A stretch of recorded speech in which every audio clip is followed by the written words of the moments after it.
Hola, ¿qué tal? ¿Cómo están? Sean bienvenidos a este séptimo episodio de este podcast denominado Ideas. Creo que es séptimo u octavo, por ahí va. Ya vamos a enumerar los episodios para que no existan confusiones. Pero nada, sean bienvenidos a uno más. La anterior semana estuvimos inactivos por unas cuestiones ahí de la U, cuestiones personales entre el Dani y yo, pero hoy estamos de vuelta con el podcast y de hecho estoy muy emocionado. Dani, ¿cómo estás, Dani? Quiero saber cómo te encuentras el día de hoy, porque hoy hay un episodio bueno. ¿Qué más, Pancho? Ya me encuentro bien porque ya hoy definitivamente terminamos el semestre, ya se fue como que esa mochila de la espalda Sí. y pues ahora ya tenemos un poco más de tiempo y nada, igual la anterior semana estuvo tenaz con trabajos, todo eso. Tuve que hacer ahí unas notas, entonces ya creo que ahora sí estamos un poco más tranquis y relajados. Es más, estamos haciendo de mañana. Buenos días. Sí, es Es el verdad, es primer verdad. podcast que hacemos en la mañana. Entonces, nada, ahí hoy el tema está bueno, es democracia. Eh, es un tema del que siempre todo el mundo habla, todo el mundo es demócrata, todo el mundo va por la democracia, pero no muchas personas saben de verdad qué significa la democracia o qué representa la democracia. Entonces, queremos meternos en todo esto, dar ideas, dar visiones también un poco contrastantes para poder tener una visión mucho más amplia de toda la democracia, porque democracia es algo que siempre se habla, en todo lado, así como que tú eres democrático, tú no eres democrático, tu país es democrático, el tuyo no, eh, acabas de destruir la democracia está muriendo, la democracia está reviviendo, yo qué sé, o sea, se habla mucho, entonces hoy queremos también un poco abrirnos el paso y encontrar un camino por el cual podamos de verdad explicar y describir la democracia y cómo funciona hoy en día. Entonces, nada, eso es lo que vamos a hablar hoy, democracia. Y Pancho, empieza, ¿qué tienes que decir? Ok, ok, Dani. Sí, no, me quedo con lo último que dijiste, el tema a ver, ¿qué es democracia realmente? Y sobre todo lo que quiero dejar en claro que vamos a tratar en este episodio para no generar falsas expectativas, no es que va a ser una exposición magistral de lo que es la democracia y cómo nace y cuáles son los preceptos más importantes de la democracia y qué es necesario para que una democracia se conforme. No, no.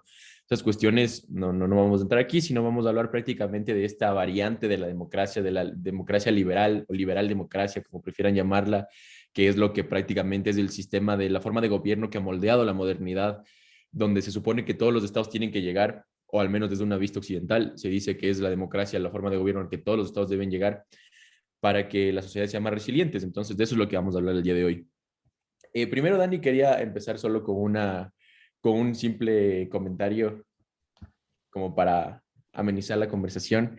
Y es que estaba un poco viendo esta clase de Ernesto Castro de Aristóteles y él decía que me pareció full interesante que Aristóteles muestre su genialidad al explicar que solo existen tres formas de gobierno porque solo existen tres formas de cuantificar una frase. O sea, no puede haber, solo pueden existir tres y no más, porque solo puedes cuantificar diciendo que puede existir el gobierno de uno, el gobierno de algunos y el gobierno de todos. No puedes cuantificar de ninguna manera más una frase, entonces, solo por eso pueden existir tres formas de gobierno. Me pareció interesante porque ahora ya existen muchísimas variaciones de diferentes formas de gobierno, que creo que también sí es cierto. O sea, Aristóteles era preso de su tiempo, pueden haber muchas variaciones, pero me pareció interesante que a la final, si lo resumimos a todos, solo pueden existir tres formas de gobierno. Eso, no sé si quieres decir algo sobre esto o si no podemos Ah, empezar ya con... tres es el número perfecto.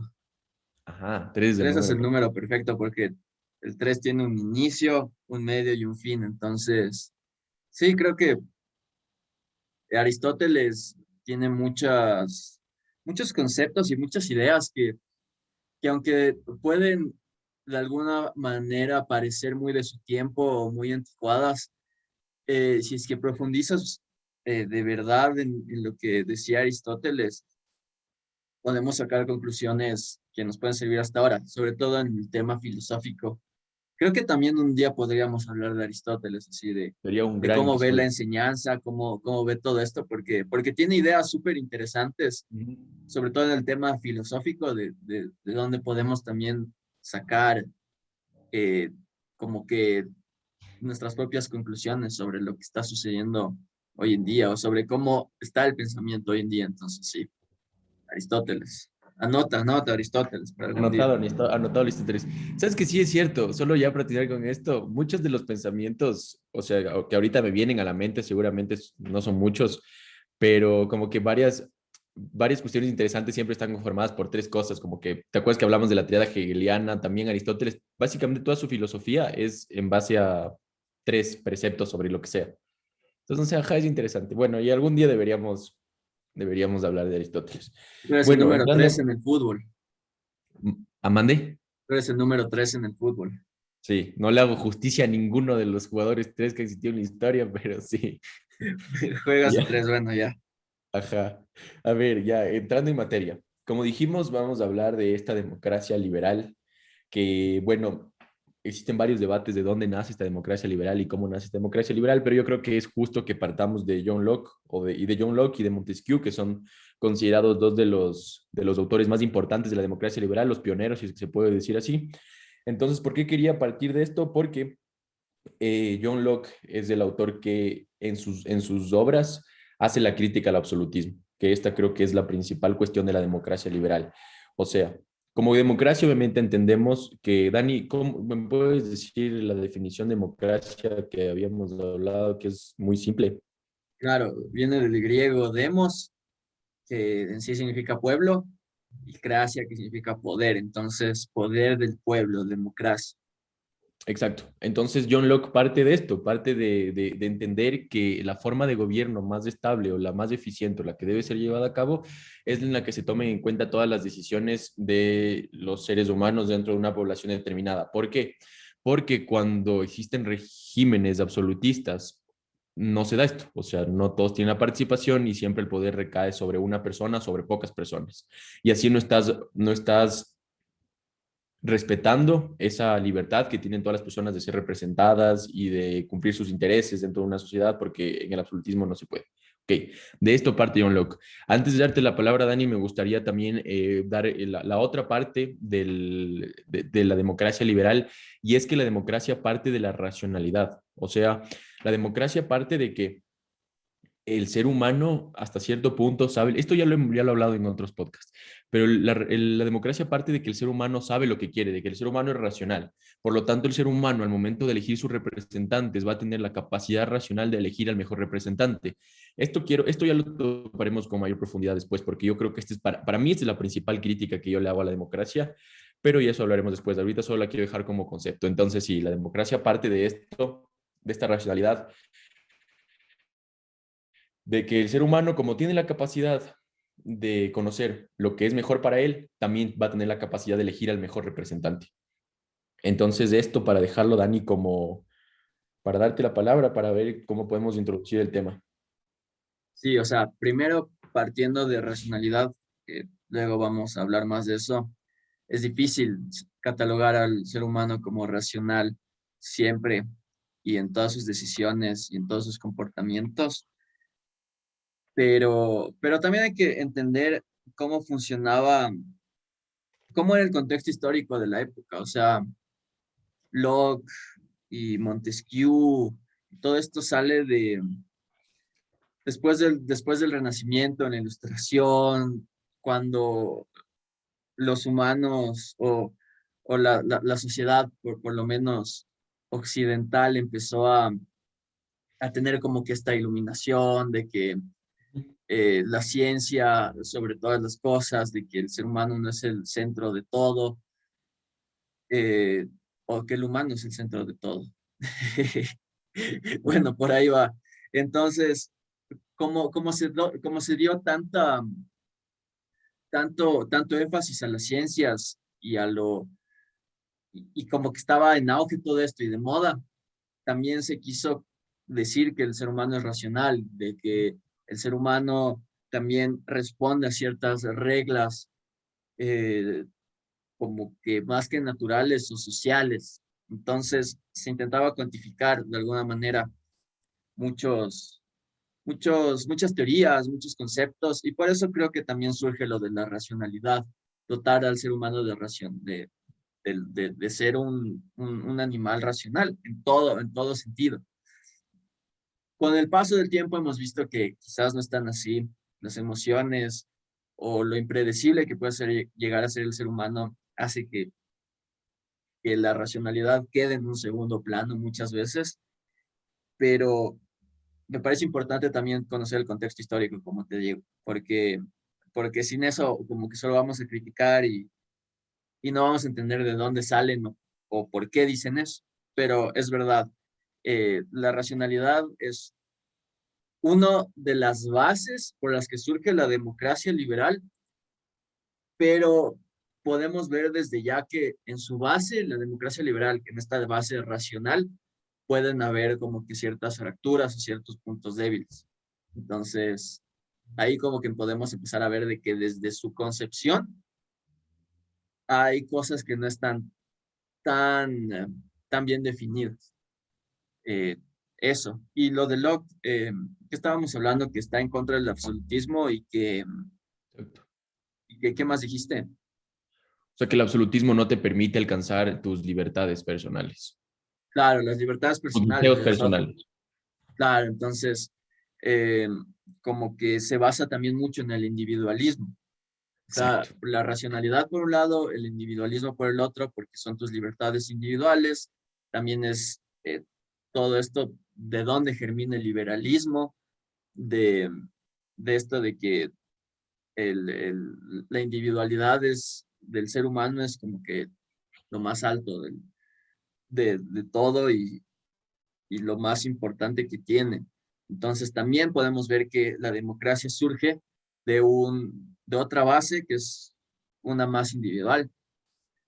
Y creo que eso también puede ser muy criticado. Como ya hemos hecho en anteriores episodios, ya hablamos sobre la individualidad y las críticas al individualismo, pero también por qué el individualismo puede llegar a ser tan importante en una sociedad como la que vivimos actualmente. Entonces, claro, me parece también un buen aporte empezar desde ahí, desde Locke, desde Montesquieu, desde el individualismo y desde la racionalidad. Y bueno, qué más, Pancho? ¿Qué más? Sí, sí, me parece, no, me parece interesante esto porque, claro, como tú dices, no es cuestión solo de criticar y decir Locke o los liberales o la democracia desde su nacimiento está mal concebida o cuestiones así. De hecho, hace bastante sentido que, digamos, la humanidad estaba siendo gobernada perdón la redundancia, por gobiernos autócratas o por dictaduras o por monarquías, y eso hacía que todo al estar unificado, obviamente iban a nacer estas ideas de individualismo, de que de que el ser humano debería tener la libertad de comportarse por sí solo. Entonces, yo estoy de acuerdo con eso. Ahora, Dani, con lo que quería también empezar es sobre todo si, a ver, es que es una pregunta muy abierta y hasta cierto punto muy difícil de contestarla, pero o sea, ¿realmente ha existido la democracia? ¿Realmente existe la democracia? ¿Nos encontramos en los gobiernos más democráticos? ¿Realmente como que actúan según los preceptos de la democracia? Porque si concebimos a la democracia como el hecho de que todos deberían tener la capacidad de participar en una sociedad, no siempre fue así. Siempre grupos minoritarios han sido excluidos, mujeres han sido excluidas, tal vez personas de color han sido excluidas. Entonces, no sé realmente si es que se puede aplicar el término de vivimos de una democracia. La democracia es el modo el modo más eficiente de gobernar y sobre todo, ajá, si existe. Bueno, primero es importante hacer la distinción aquí de que si la democracia liberal es el modo más eficiente de gobernar. Y, y quiero empezar por justo lo que tú dijiste, que muchos grupos de la sociedad no son representados dentro de la democracia. Y no solo en América Latina, en excolonias como las que vivimos. O sea, también vemos que históricamente, por ejemplo, en Estados Unidos, que es como que la mejor democracia del mundo, yo qué sé, con todo este discurso, eh, muchas veces los intereses de grupos como los afroamericanos, en su tiempo las mujeres, hasta ahora en un porcentaje, no se han visto no se han visto representados en el gobierno. O sea, es como que los intereses de estos grupos no son siempre tomados en cuenta. Y lo que a mí me parece que sucede dentro del capitalismo es que inevitablemente el poder económico se va a conjugar con el poder político, porque si es que tienes poder económico, puedes mover full cosas, o sea, puedes hacer que tus intereses primen sobre otros gracias a todo el dinero que tienes, literalmente.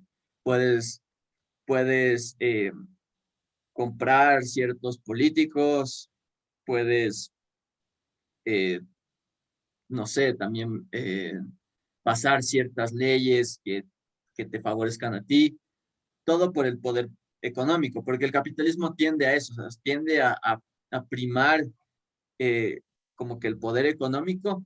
Entonces, como se prima tanto eso, usualmente este poder económico se riega hacia el plano político y causa que nos preguntemos si de verdad existe una democracia, porque que tanto se ven en igualdad de condiciones los intereses de ciertos grupos con los de otros, con los de minorías. Entonces, también hay que ver el nivel de representación. O sea, ahora las sociedades son mucho más grandes, son mucho más heterogéneas y eso causa que la representación sea cada vez más difícil.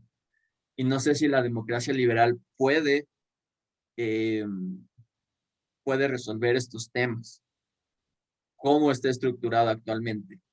Entonces, sí, el tema de representación es uno súper importante y no sé si tienes tú algo que añadir a este tema. Sí, sí, Dani, no, topaste full cosas interesantes.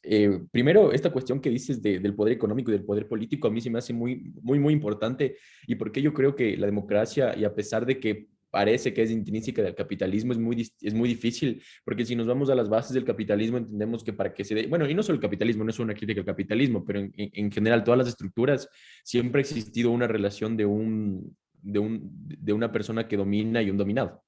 Mm, Entonces, es imposible que se pueda dar esta cuestión de que todos van a ser iguales, de que todos van a tener las mismas condiciones y de que todos se van a sentir representados, porque, ok, la democracia lo dice eso, pero en un sistema desde la superestructura, como tú la llamas, el capitalismo te impide eso. Entonces, desde una cuestión estructural ya existe un problema que va a limitar a que la democracia se efectúe de la manera en la que debería o en la manera en la que se profesa, que es la manera más eficiente en la que todos tienen las mismas oportunidades. Entonces, desde ahí yo creo que ya la democracia presenta un problema y sobre todo se vuelve un concepto mucho más intangible si lo vemos de la estructura capitalista. Ahora, Dani, espera, lo que me antes de llamó la pasar, atención también muchísimo de lo que hablaste. Sí, sí. antes de continuar, quería también como que dar un ejemplo de esto.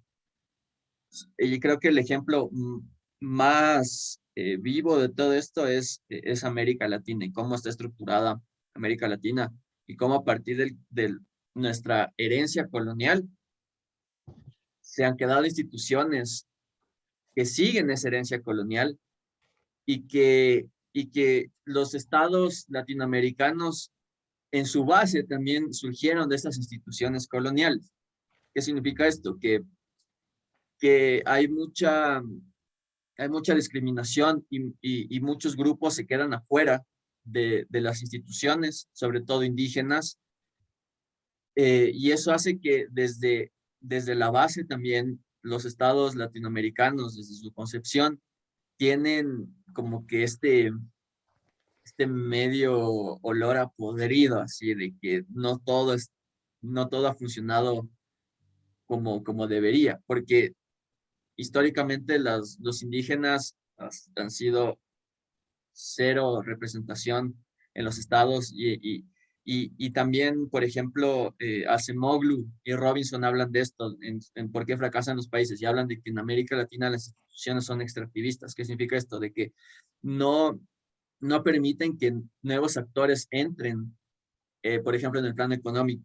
Entonces siempre se quedan las mismas élites y no permiten que, que nuevos actores, sobre todo indígenas, puedan también como que inmiscuirse y ser representados. Entonces, solo para dar un ejemplo, América Latina es la viva representación de por qué las instituciones también dentro del capitalismo eh, un poco diferencian y dejan de lado a ciertos grupos y por qué no puede haber una representación eh, así como que ni siquiera al 100%, sino como que de la mayoría de la población. Eso, no, eso es fundamental, Dani. A mí yo creo que incluso es de las cosas más importantes que podemos topar en este episodio, porque no, estoy muy de acuerdo con lo que tú dices. O sea, las democracias en América Latina nunca se ha constituido como debía constituirse una democracia. Tú ya diste los ejemplos, tú ya diste varios ejemplos y yo, por ejemplo, yo recomiendo otra lectura de Simón Pachano, que también la vimos una vez, si es que les gusta este autor o no, pero independientemente de eso, es una gran lectura que habla sobre justamente cómo se ha condicionado la democracia en América Latina y él topa tres cuestiones fundamentales, que son la ciudadanía civil, la ciudadanía política y la ciudadanía social, que le ve como los tres ejes necesarios para que se conforme una democracia perfecta, si la quieres ver así. Y en América Latina ninguna de las tres está bien conformada. Entonces es muy difícil hablar de la democracia en América Latina o cómo es la democracia en América Latina. Pero más allá de eso, lo que me parece importante es que esto puede parecer obvio muchas veces o podemos decir, sí, la democracia en América Latina no es perfecta, de esto se habla siempre, pero esto deberíamos tomar en cuenta al momento de elegir representantes. Yo pongo siempre el ejemplo de Ecuador porque es el más cercano. Ecuador pasó recientemente por un proceso electoral y el discurso que utilizaba el presidente electo es el de la unificación del Ecuador, donde por fin va a llegar un presidente donde todos los intereses de los ecuatorianos van a ser representados. Y realmente eso fue lo que le dio el poder, esa fue la razón por la que ahora el nuevo presidente del Ecuador se encuentra en el poder. Que digo, si es que esa fue la decisión de todo el pueblo, está bien, pero legitimarlo a través de un discurso de yo voy a representar los intereses de todos los ciudadanos es muy complicado. Caemos siempre en la retórica de nuevo, o sea, caemos en la retórica de utilizar la democracia simplemente para un discurso y si entendiéramos quizá nos detendríamos un poco más de entender que la democracia no es perfecta como nosotros la pensamos al momento de elegir representantes. Tal vez creo que esto podría generar una idea de un voto más responsable. O sea, ahí sí podría entrar esta cuestión del voto más responsable, porque tendrías en cuenta que ningún presidente, por más del discurso que te esté estableciendo de yo voy a representar a todos, o sea, no va a ser así, bro. ¿Sí o qué? Claro. Y como te digo, hay que ver el contexto histórico de por qué América Latina es como es. No es porque la población es vaga, no es porque hay un gran número de indígenas, no es por nada de eso, es por, como dije antes, la herencia colonial de la que surge América Latina. Y hay ciertas tradiciones coloniales de las que aún no podemos desprendernos. Seguimos como que, aunque, por ejemplo, España, la corona española, no está ejerciendo el colonialismo o imperialismo per se en América Latina, siguen algunas de las relaciones sociales que se daban en esa época hasta ahora, con diferentes actores, pero siguen. Entonces, también está bueno en el próximo episodio hablar del colonialismo, que justo de eso estoy haciendo mi tesis del postcolonialismo, del poder de la colonialidad del poder, de todo esto, para un poco explicar mejor el tema del colonialismo y cómo ha afectado a América Latina, pero eso más como una introducción para seguir en el tema de la democracia, pero sí, en algún otro episodio vamos a hablar del colonialismo. No, seguro, seguro, ese tiene que ser un episodio pronto. Pero Dani, es que, o sea, sí me parece muy, muy importante porque, por ejemplo, ¿te acuerdas que el anterior episodio tú nos estabas comentando que inclusive Estados Unidos es considerado una oligarquía? Ujú. Entonces, estamos partiendo de que supuestamente uno de los países que tiene las democracias más estables, aún así su forma de gobierno se encuentra en duda y es forma de debate. Mucho más aún América Latina o países que ni siquiera fueron democráticos desde su concepción. Entonces, esto obviamente va a afectar a las estructuras. Y bueno, ya para dejarlo esto para un poquito más chance, porque quiero que topemos el tema de si la democracia es exportable y si debería ser exportable. Entonces, eso, bueno, ya lo toparemos después. Pero ahorita lo que quería conversarte era lo que hablaste también de la heterogeneidad que existe en las sociedades actuales Mm. y de la contradicción que se encuentra en esto con los preceptos de la democracia o los preceptos de liberal, sí, de la democracia liberal, para siempre hacer énfasis en esto. ¿Por qué? Porque la democracia liberal te dice siempre, persigue tus sueños, tú tienes que ser lo que tú quieres, tú puedes lograr lo que tú desees y lo que tú creas está bien, entonces, ajá, tú persigue tus sueños, básicamente. Desde ahí ya se encuentra, desde ahí ya es lo que tú dijiste, desde esa parte ya ves el problema que tiene la democracia, porque obviamente el liberalismo y el individualismo tiende a que las sociedades sean más heterogéneas, a que cada uno desarrolle su pensamiento, que eso está bien. Pero cuando vamos a la cuestión de forma de gobierno se complejiza un poco más, porque ¿cómo vas a hacer, cómo vas a representar todos los pensamientos de una sociedad que cada vez es mucho más heterogénea en un gobierno representativo? O sea, ese es el problema, porque ahí está la cuestión de la democracia. Para que la democracia sea eficaz, debe tener un gobierno representativo, lo cual yo creo que se queda en papeles. En una sociedad heterogénea se queda en papeles. Ujú. Y también hay que entender que cada vez va a ser más heterogéneo, o sea, con las migraciones, sobre todo las migraciones, las Sobre todo la crisis migración, ajá. de migraciones en América Latina, en Europa, va a ser cada vez más heterogénea y mucho más diferenciada. Entonces, se complejiza todo este tema. Y como yo sé que te gusta Freud, quisiera decirte, eh, desde una visión freudiana, la democracia puede haberse vuelto un fetiche de alguna manera.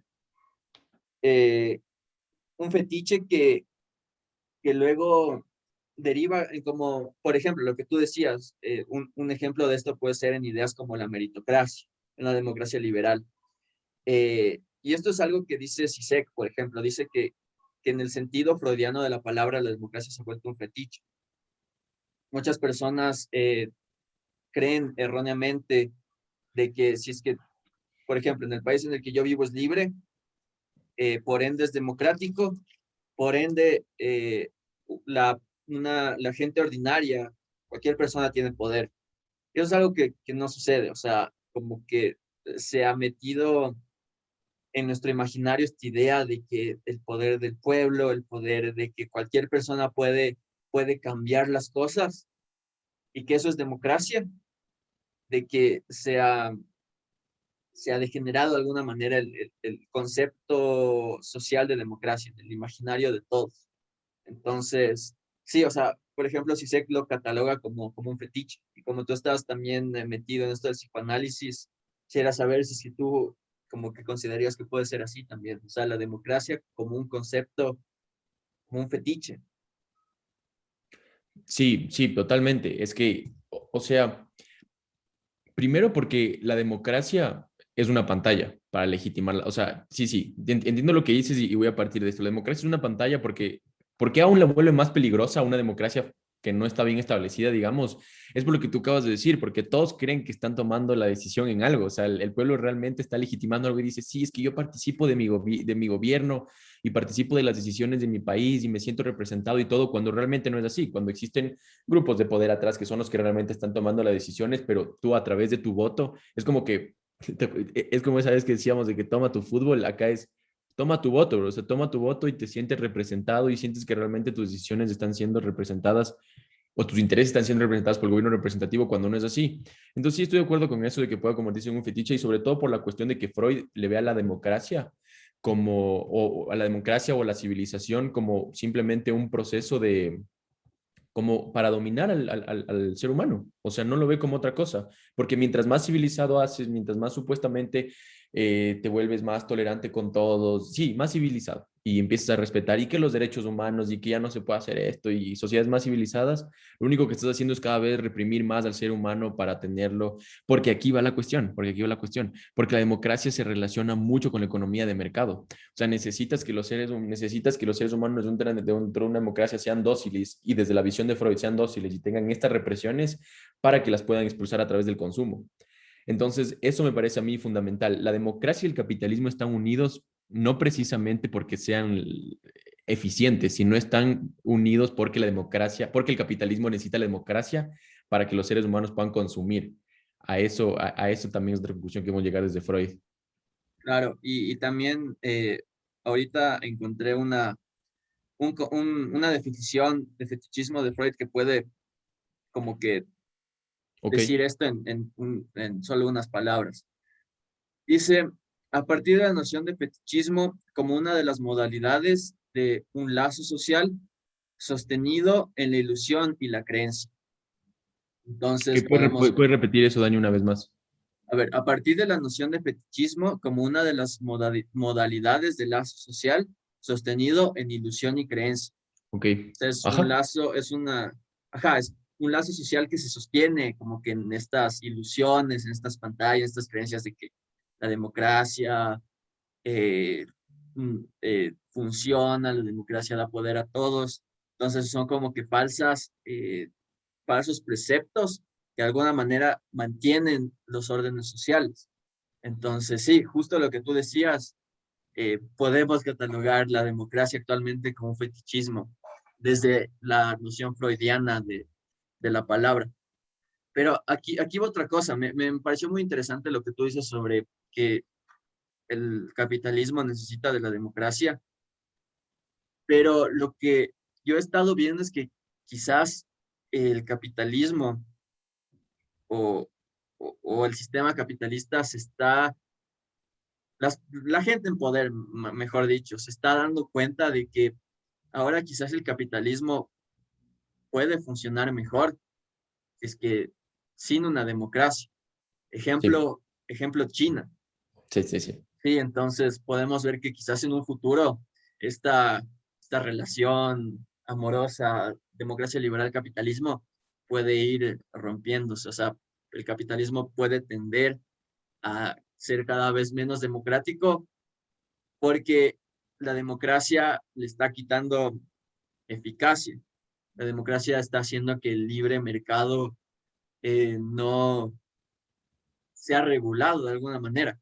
Entonces, si es que, si es que vemos un régimen más autoritario que, que centraliza mucho más el, la economía del país o el mercado de un país como China, como podemos llamarlo eh, ¿cómo es? Un capitalismo de Estado. Podemos ver que el capitalismo de Estado funciona mejor, o sea, da resultados mucho más amplios en un lapso de tiempo mucho más corto que el capitalismo como lo hemos estado viviendo los últimos, yo que sé, 200 años. Y China es el claro ejemplo de eso. En 50 años se volvió, ahora va a ser, está ya, o ya algunas personas dicen que es la primera potencia del mundo. Y lo logró mediante un capitalismo de Estado. O sea, lo Ajá. logró mediante controlar centralmente la economía. Y eso para nada es comunismo, o sea, es totalmente lo opuesto. Aunque China diga que es comunista o lo que sea, es capitalismo de Estado. Entonces podemos ver que quizás en un futuro el capitalismo se dé cuenta de que ya no necesita tanto de la democracia para seguir existiendo y seguir siendo cada vez más eficaz.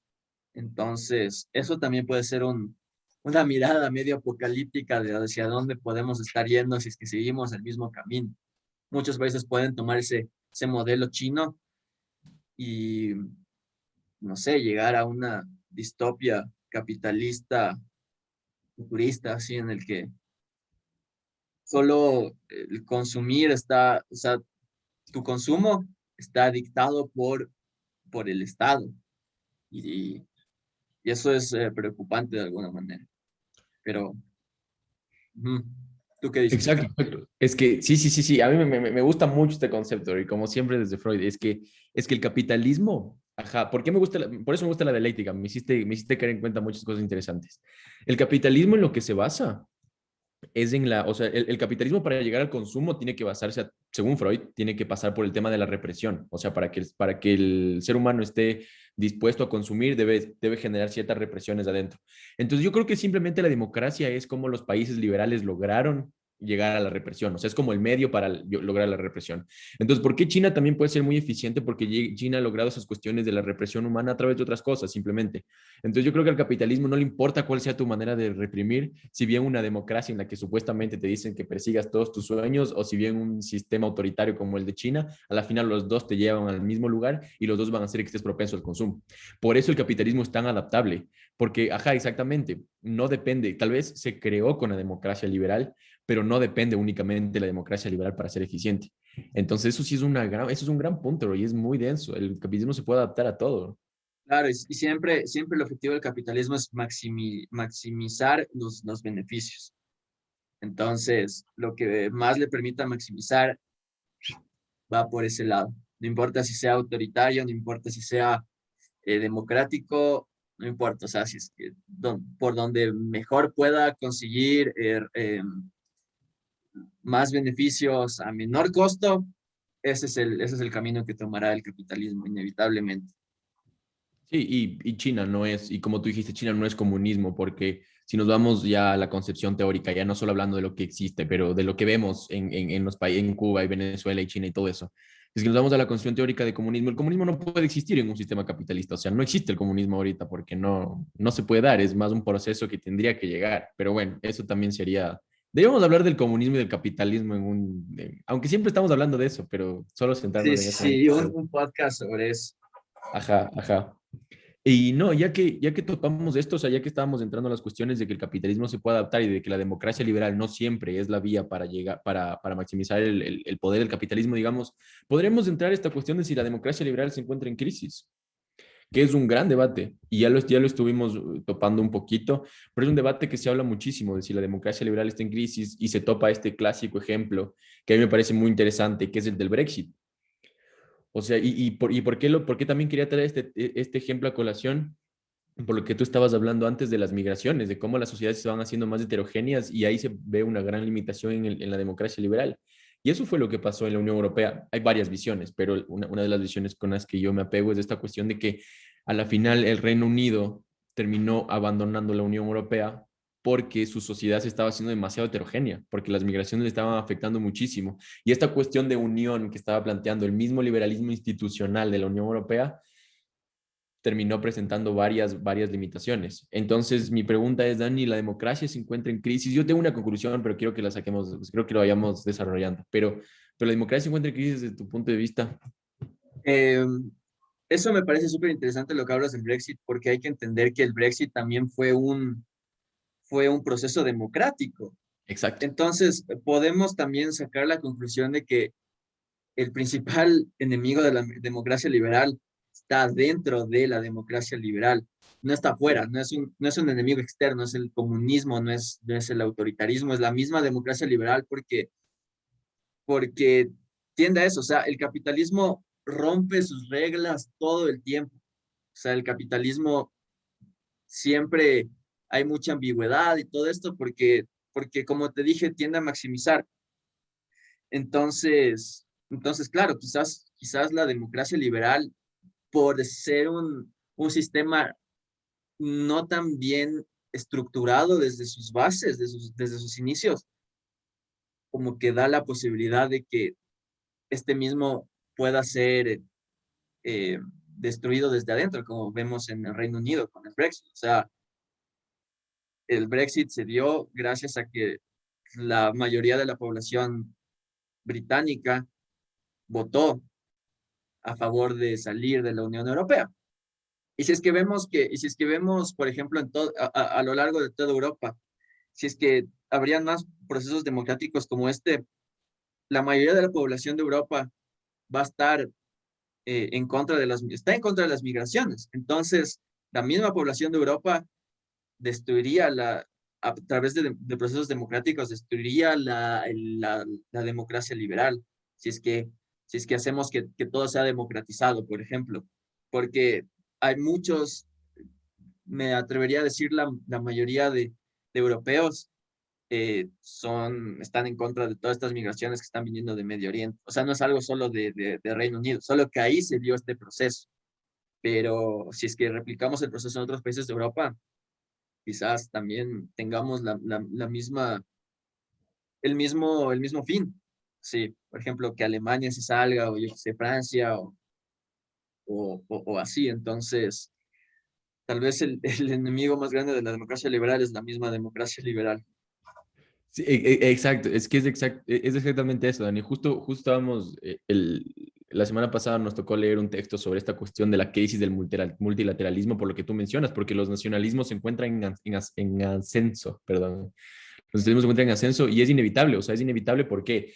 Porque, claro, las personas que están migrando por mejores condiciones de vida, porque según la democracia todos debemos tener las oportunidades y ellos también se merecen, digamos, tener una vida más resiliente, pero también es el derecho de esas personas que nacieron en ese determinado territorio y que valoran ese determinado territorio bajo la bandera del nacionalismo, no acoger a otras personas porque ese es su derecho.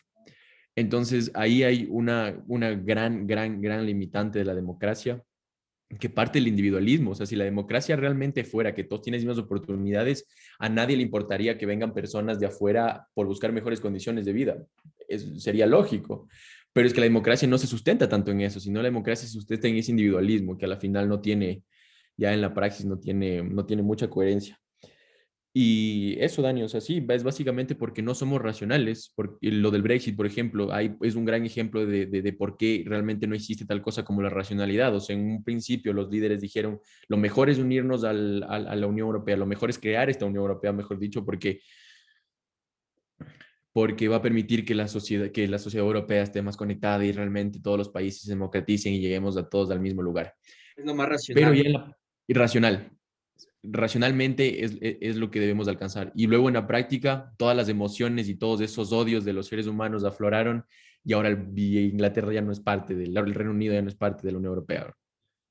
Claro, todo este odio es algo irracional. O sea, podemos decir que, por ejemplo, en el plano laboral, viéndolo desde su punto de vista, sí puede ser que los migrantes, eh, al ser mano de obra barata, como que ocupen eh, más lugares de trabajo y esto haga que la población como que autóctona de alguna manera esté más desempleada o tienda más al desempleo, pero, o sea, cachas la fragilidad del sistema para que solo una migración como que cause tanto caos. No, no debería ser así, no creo que debería ser así.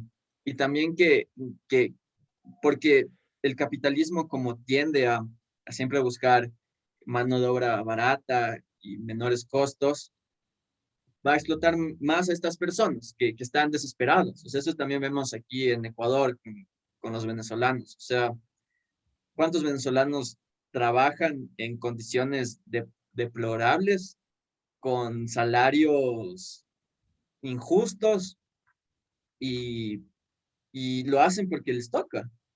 Y claro, entonces hay una fragilidad ahí que crea el mismo caos desde adentro, porque no puede brindar eh, un bienestar social para todos, hasta para que no tengas que salir de tu propio país, porque el salir de tu país no es que tú, es una decisión así que tomas así porque quieres ni nada, usualmente es obligado, o sea, no es que quieres dejar a Exacto. toda tu familia atrás, todo lo que tú conoces atrás para irte a donde no conoces a nadie a buscar suerte, o sea, es algo forzoso.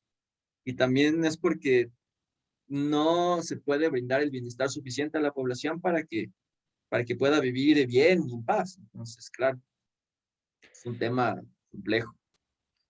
Dani, aquí topaste algo interesantísimo que no lo había tomado en cuenta cuando estaba preparando las cositas para el podcast y que me parece brutal.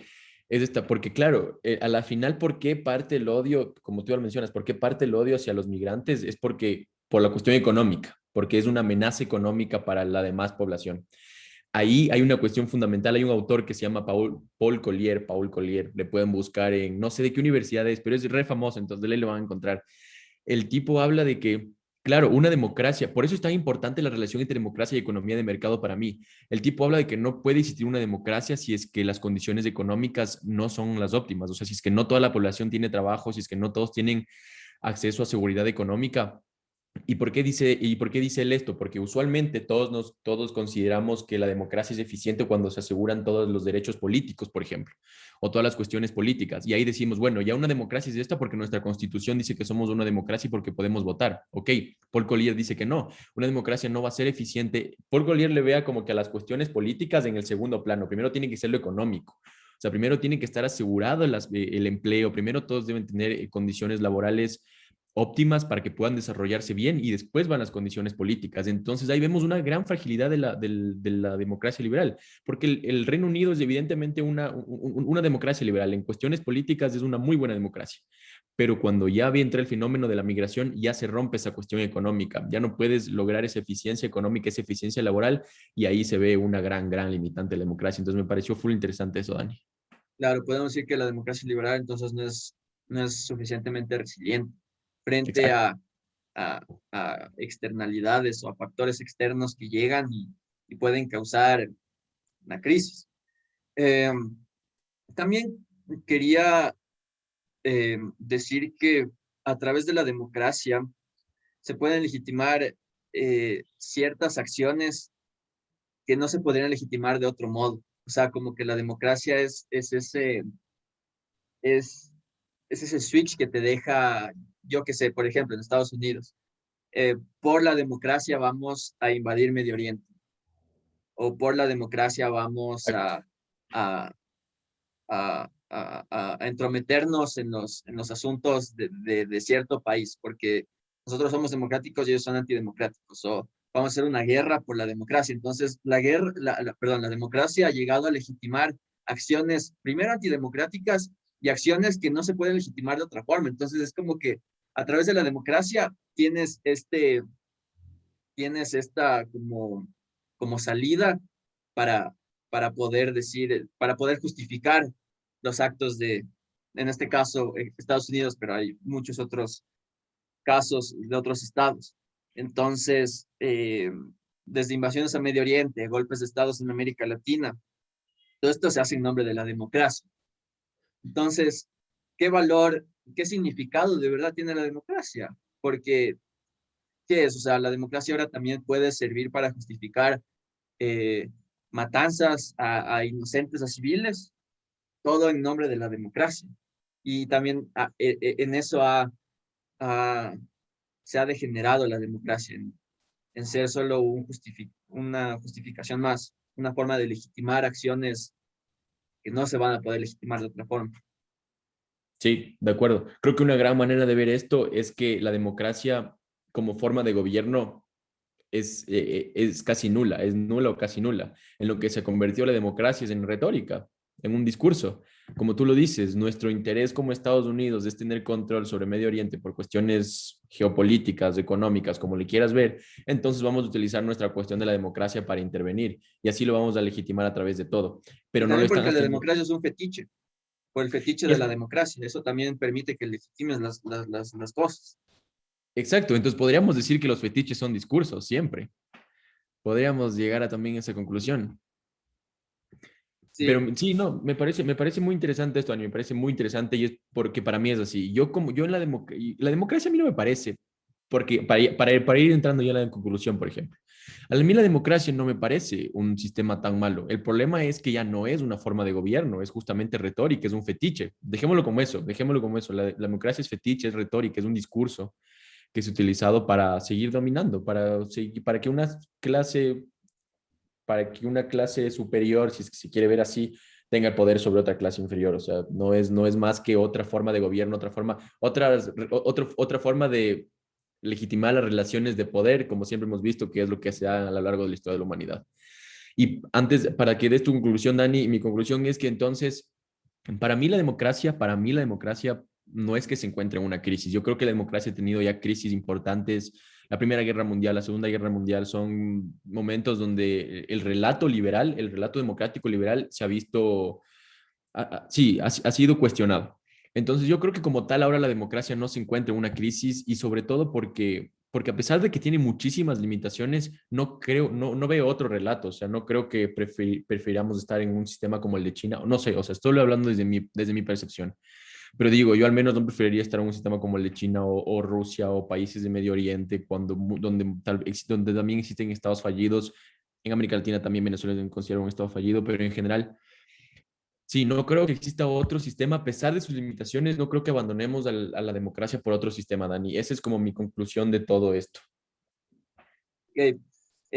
También una conclusión a la que yo quería llegar es que ahora la democracia ha llegado a ser un concepto vacío de alguna manera, como que sin significado concreto, porque, bueno, regresando a Sisek, por ejemplo, Sisek dice que una verdadera idea o concepto divide, o sea, crea distinciones claras. Y la democracia no es eso, porque todo es en sí, yo soy pro democracia, yo estoy a favor de la democracia, soy democrático, pero no es algo que de verdad divida, o sea, como que diga esto es democracia y esto no es democracia y tenga todo claro, porque podemos encontrar las formas de decir que cualquier cosa es democracia, y ya. Entonces, por eso la democracia no puede ser como un concepto concreto, porque se ha bastardizado, puede ser, sí, tanto que que ya el concepto no es que crea distinciones claras sobre lo que es democracia, sobre lo que no es democracia, porque ha habido tantas variantes de que ya no se puede decir que la democracia ya no significa nada. Esa es otra conclusión que yo diría, que la democracia, eh, por lo menos dentro del capitalismo, aunque quieras cambiar las cosas, por ejemplo, eliges esta figura, a un salvador que va a cambiar las cosas de un país o de un estado, pero el obstáculo más grande que tiene es el capitalismo y las relaciones de poder dentro del capitalismo. Eso no va a poder cambiar. O sea, se pueden hacer como que ciertos cambios superficiales o de pantalla para mantener a la población contenta, pero o sea, las relaciones de explotación, las relaciones económicas van a seguir detrás, porque la democracia liberal eh, está sostenida a partir del libre mercado, de un capitalismo. Entonces, eh, esto hace que la democracia no sea de todos, que no pueda representar a todos, Ujú. por este mismo poder económico que se traduce en el poder político que existe dentro del capitalismo. Entonces, esa sería como que una conclusión mía. Primero, que la democracia no tiene ya un significado real, no es un concepto concreto que podamos diferenciar de verdad y que cree divisiones, como dice Zizek, y que la democracia dentro del capitalismo nunca va a representar a toda la población y que en un futuro el capitalismo puede dejar esta relación con la democracia e irse hacia lugares más autoritarios que funcionan más. Y por último, también quisiera hablar, para terminar, sobre cómo se puede tener una mejor democracia. O sea, ya tal vez salir del imaginario de la democracia liberal y llegar a una democracia en la que por lo menos se represente más a las personas y estén incluidos todos. Y yo creo que esto se conecta con lo que hablamos del sistema de salud universal, con un buen sistema educativo, porque si es que se empieza desde ahí, si es que se empieza de incluir a toda la población en, resolver sus necesidades básicas de salud, de comida, de educación, ahí ya podemos incluir más a la población y esta puede tener un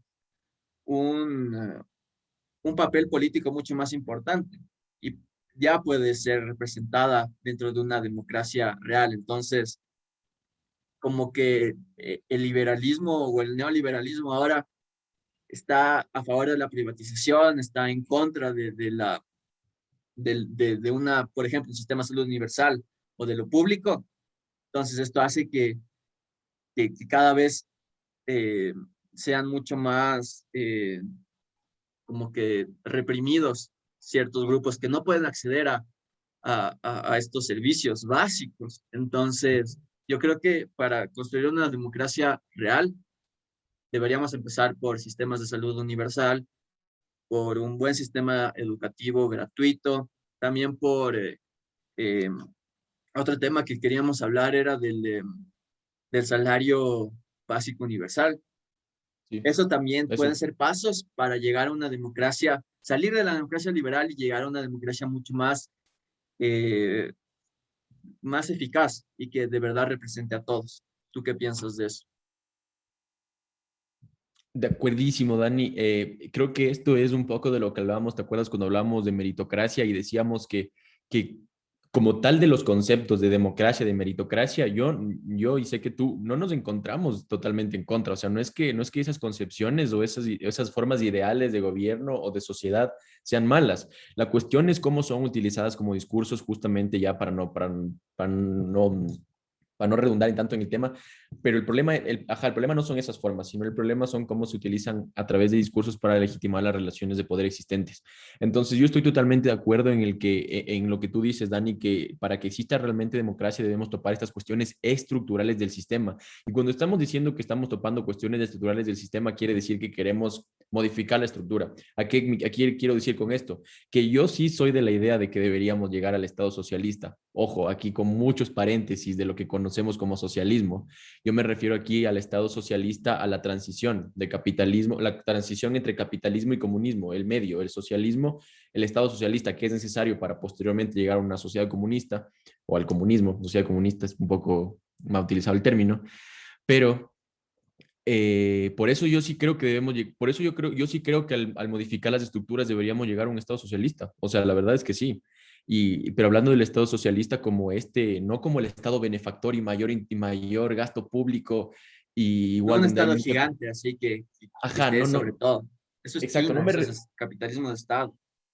ajá, exacto, exacto, no me refiero a eso. Y sobre todo, ¿por qué no me refiero a eso? Porque vuelvo a tomar las palabras. En un sistema capitalista no puede existir el Estado socialista. Por más que existan los discursos y los partidos de izquierda que te quieren decir, sí, nosotros vamos a llevar el socialismo, no, no, no existe. Aquí hay que topar las cuestiones estructurales, para hacer un cambio estructural y así llegar al Estado socialista, que podemos lograr lo que tú dices, Dani, y posteriormente tener una buena democracia, bro. Vamos a topar en este podcast Universal Basic Income, blockchain. Son dos temas que para mí son fundamentales para llegar al Estado socialista, bro. Sí, y como también dije antes, el mayor obstáculo para cambiar las cosas son las mismas relaciones que genera el capitalismo. Porque, o sea, aunque tú quieras cambiar todo y seas un idealista cuando llegues a la presidencia, lo que sea, vas a tener estos obstáculos. O sea, vas a tener el obstáculo de la Estructura. explotación, ajá, de estructura dentro de tu país y también la estructura y la superestructura mundial. O sea, no es que los otros países capitalistas, las potencias, van a dejarte así como casi tú pon un socialismo en tu estado y todo bien. Así. No, o sea, no van a dejarte nunca hacer eso. Exacto. Entonces, por eso debe ser un cambio general, no específico, no particular de ciertos estados, sino es como que solo Cuba, solo Venezuela, ni siquiera son socialistas, pero no es que solo esos estados van a lograr cambiar todo. Debe ser un cambio de paradigma ya más mundial para que esto pueda funcionar. Y por eso regresamos al blockchain, regresamos al sistema de salud universal, regresamos al basic income, un universal basic income, para quizás mundialmente en conjunto poder lograr esto. Entonces, eso, creo que Eso. eso. Sí, no, yo creo que me he divertido mucho. Es un gran tema que debíamos topar, el tema de la democracia. Y sobre todo, o sea, yo como conclusión final sí dejo que me quedo con lo que tú dijiste un poco. La democracia ya no sabemos qué es democracia, ya no existe la democracia como la conocemos, pero lo que sea que existe no está tanto en crisis. O sea, esas cuestiones por lo menos preferimos ese sistema y lo podemos lograr. Yo creo que la democracia, la meritocracia se puede lograr, pero estamos tomando las formas inadecuadas de hacerlo. Entonces, a tomar eso en cuenta, nada más, eso sería mi aporte de hoy, Dani. Exacto, yo confirmo. Tienes que decir lo que tú dijiste por dos, eso ya es clásico del podcast. Todo lo que tú dijiste, Pancho, por dos. Exacto, ya. Deberíamos, Y todo deberíamos lo que... tener algún día algún invitado o invitada. Si es que alguien se anima y ve esto, por favor, escriban con toda la confianza. Sí, sí, si es que Estaremos quieren hablar de algún todos. tema que les apasiona o algo, díganos si podemos ahí hacer una triada, el número perfecto, el 3 en el Exacto, podcast. exacto. Sí, entonces, para hacer un por Eso, 3 algún Dani, día, para no quedarnos en por me parece 2. buenísimo. Sería muy, muy bueno. Literal. Y así logramos, y así estamos al nivel de Hegel y Aristóteles y todos los densos de la Exacto. filosofía. Bueno, bueno, voy a decir lo del YouTube. Dani, te toca despedir. Tienes que Exactamente. despedir. Denle like, comenten, la campanita, suscríbanse en Spotify, guárdenlo, también denle un corazoncito, síganos para que siempre vean los nuevos episodios que estamos sacando. Y pues nada, nos vemos la siguiente semana con un nuevo episodio de ideas y esperamos también tener mucha más interacción con ustedes. Así que díganos sus opiniones, sus comentarios, están en contra, a favor. También queremos que no todo lo que digamos estén como que solo lo acepten, sino que también den sus críticas y sus comentarios quizás opuestos a lo que nosotros estamos diciendo para generar más dialéctica, generar una visión más amplia de todo lo que estamos hablando. Entonces, gracias a todos por estar acá, por escucharnos, por llegar hasta acá. Saludos a todos y nos vemos la próxima. Gracias por creer. Gracias. Adiós.